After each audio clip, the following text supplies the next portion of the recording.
I'm going to be conducting an interview with my father, who has, what is it, over 20 years and 23 years. 23 years of law enforcement experience.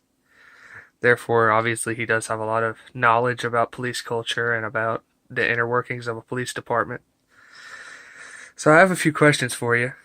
The first one is: does a definitive police culture exist among departments?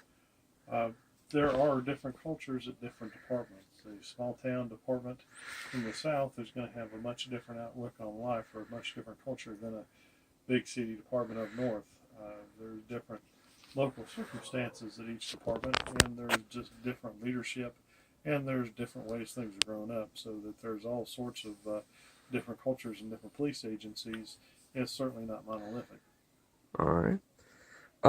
Do you know of any drawbacks to community policing in general? The idea that the police should be part of the community is an old one. Sir Robert Peel, who founded the modern police in London, who said that the public, the police are the public is the police. The only difference is the police officers are people that are paid to give full time attention to the same things that any other member of the public could. The modern reality is that's not the case, that law enforcement officers do things that the public in general is not authorized to do. That being said, community policing, as far as the officers knowing members of the community and having a rapport with members of the community, is a very important thing. We solve a lot of crimes not because of CIS type or CSI type investigations like you see on TV, but a lot of times because people that we have a rapport with will tell us what's going on. So it's absolutely imperative that we have community policing, even if we call it by a different name. We still need to be familiar with them and they with us. All right. Now, with that, are there ever any tensions with the community at large? I live in a jurisdiction, work in a jurisdiction where there don't seem to be anything much, where the average citizen and the average sheriff's deputy uh, seem to have similar views on life. And in fact, strangely enough, even if people that I've arrested, that most of them don't fuss and carry on because they do actually believe that we are doing a legitimate job, even if they don't like going to jail on that day. Yeah. Now, with that, I know that for a while you worked with the Durham Police Department. That's right. Now, when you did that, when the situations were much more urban and there were many more diverse communities, did you ever feel like there was more conflict there than you would have here in Randolph County? Yeah, absolutely. That's one of the reasons I don't live and work up there anymore. Because I believe there's some very unrealistic expectations by the members of the power or the public and the powers that be in Durham, that they expect some sort of magical things to occur, but they want it to be done without anybody going to jail or without anyone getting offended, without anybody uh, stopping their criminal activity. There are huge conflicts there, and I'm very glad I don't work there anymore. And I have to pray more for the folks that do. Um, and I suspect it's a lot to do with the fact that that's a very liberal community as far as politically. So that a lot of the people there in their heart of hearts just don't believe the police ought to have to put the smack down on folks to stop bad guys from doing bad things. Yeah. They would prefer that it would be able to be policed without offending anybody, without having anybody raise their voice, let alone put someone in jail. And I don't believe that's realistic. All right. Now, do you think there are any links between, perhaps not here in Randolph County, but in areas where it's the hood, as it's referred to in slang? Do you think there are any links between community policing and, say, police brutality and neo-imperialism? Well, I don't think that there's the idea that there's a lot of police brutality in this land of America. There is incorrect. There's not that much, and in fact, most of what people call police brutality are police officers doing something that needs to be done, but in a way that's not politically palatable or that looks ugly when you put it on camera. To go back to the 1992 with Rodney King. Rodney King was a violent felon that got arrested. in a very ugly way, but that you didn't. It was one of those deals to where some sort of force had to be used, and you can quibble about how much is or what types are you should be used.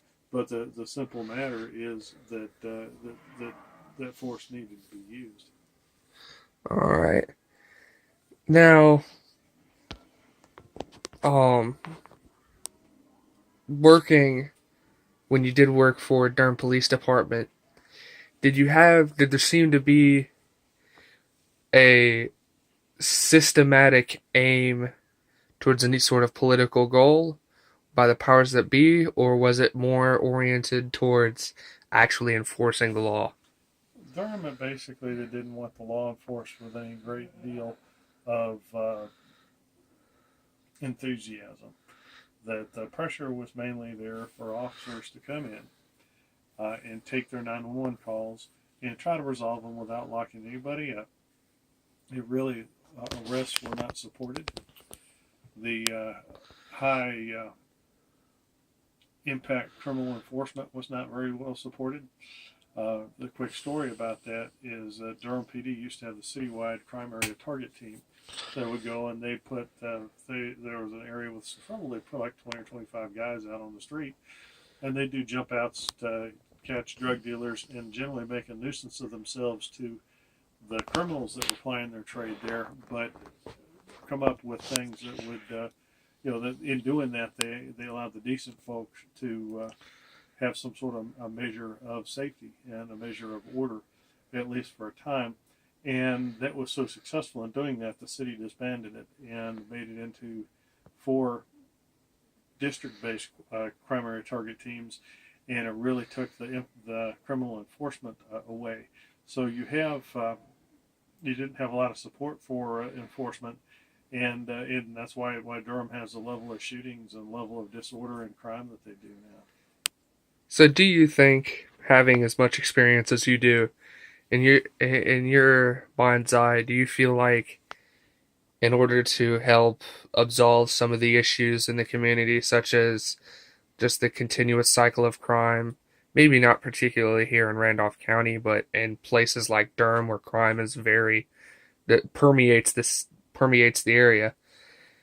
Do you think having a stricter, more punitive system would help to cut back on some of the just the cycle of crime that happens there? The truth of the matter is, we all have free will. We have free will whether or not to accept Jesus as our Savior, for instance. We can choose to do so or not do so. By the same token, we can choose to commit crimes or not do so. There are people that some are in better positions to take care of their obligations without, than others. So that, but the idea that anyone has to choose crime is not so. We, since we could all choose to do it or not do it, it is bad for the folks that choose not to do it. That people that are manifestly guilty get away with light or minimal punishments. Uh, the criminal justice system does a pretty good job of apprehending and detecting who the bad guys are. We know them. There's very few bad guys running around that don't have a criminal record. Unfortunately, we don't have judges and a legal system that actually will put commensurate sentences, long sentences for bad crimes in there. It's a huge structural problem with it. It's my contention that by putting a bad guy in jail, someone who's a career criminal, not just somebody who's a good guy that makes a mistake, but putting a career criminal in prison is cheaper than letting them be outside, just in pure economic terms. The problem is when you come to budgeting for corrections is that it's real easy to look at the Department of Corrections budget divided by the number of prisoners we have and come out with a daily price per head to keep them in prison. What you can't quantify easily would be how much savagery that costs that the criminal offenders cause. A career criminal will they may steal something here, they may injure someone there, they may vandalize something there, and those costs are dispersed because they're paid for by individuals or insurance companies, and there's no way to accurately tally them. But I contend that a career criminal causes, say for instance, if it costs 30,000 a year to keep them in prison, that's a bargain compared to the probably what 75, 80, 100,000 that they charge that they cost in hospital bills, in insurance, in just in disorder in the community. Now, as far as punishment goes, one last question. What is your opinion on using lengthy or life sentences compared to the death penalty? I would like to see us have a death penalty that is more properly used than it is now. We as a state don't, because of the, we have a death penalty in theory, but because successive administrations have not made any efforts to actually carry out those sentences here for quite a while, probably close to 20 years, the deal is that there's no net difference between a life sentence and a death penalty sentence. A death penalty that was applied reasonably soon after conviction to where people could see a bad act equals a really bad result in court would suffice to deter some people. Now, as it sits right now, it has no deterrent value because it's so unlikely somebody will get it. So between the two, it doesn't make any difference right now. But if we were to go back to where we need to be in actually executing those death sentences, it would certainly bring back some sort of deterrence. All right. Thank you for your time and thank you for being interviewed.